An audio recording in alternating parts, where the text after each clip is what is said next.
The new package of sanctions that the European Union plans to introduce against Russia in the near future will be the largest in history, as it will cover 4 sanction regimes at once.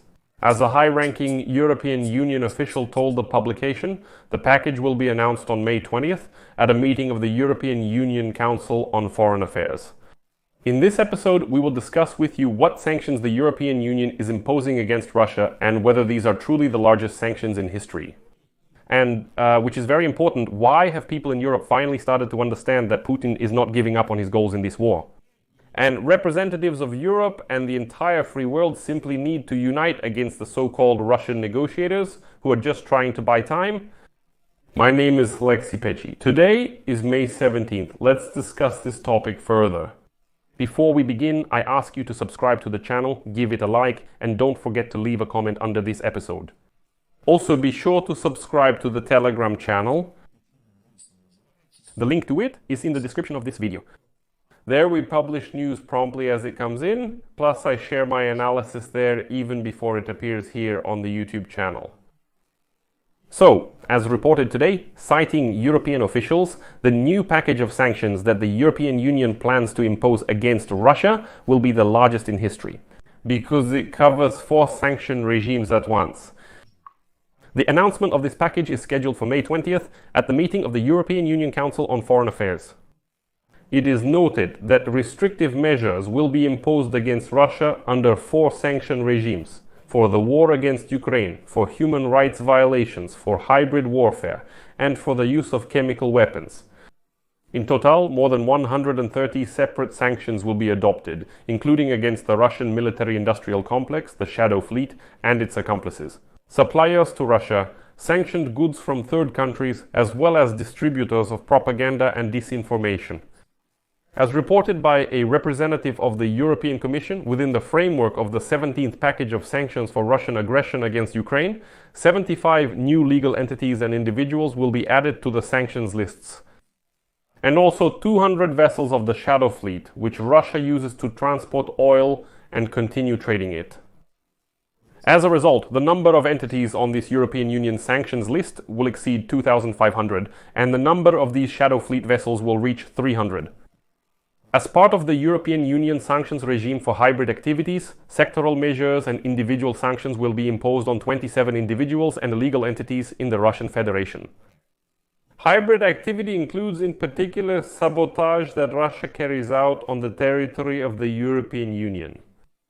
Within the framework of the European Union's global sanctions regime for human rights violations, another 28 individuals and legal entities from Russia will be added to the sanctions lists. In addition, the European Union official announced the planned imposition of sanctions against Russia for the use of chemical weapons.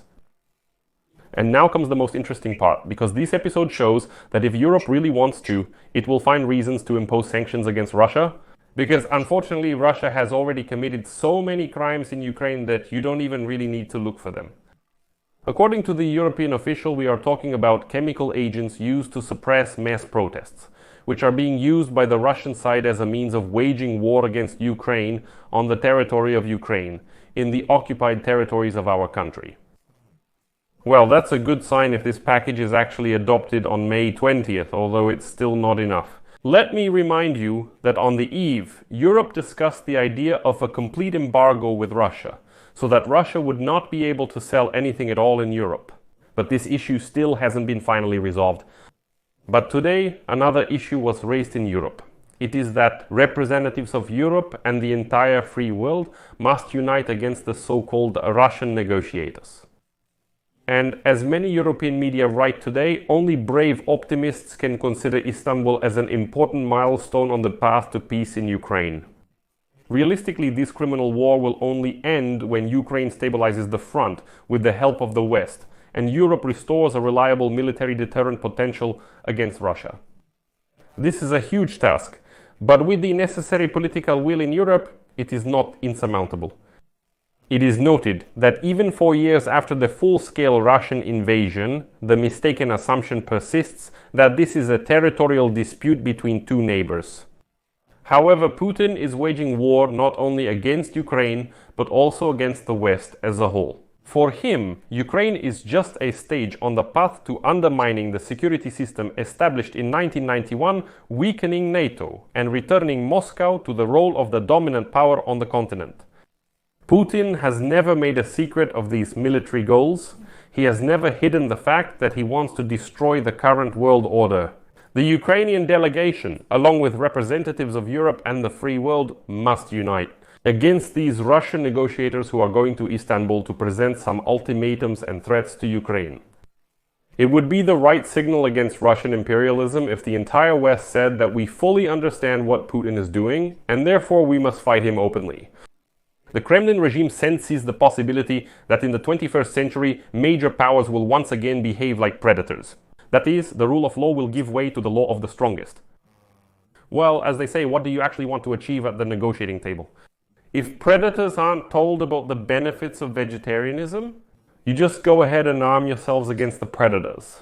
There's no need to explain to Putin that yes, no, NATO never intended to attack Russia, so why did you start this war? It's an axiom, it's obvious as it is. It's just Russian propaganda trying to justify that NATO was supposedly planning to attack.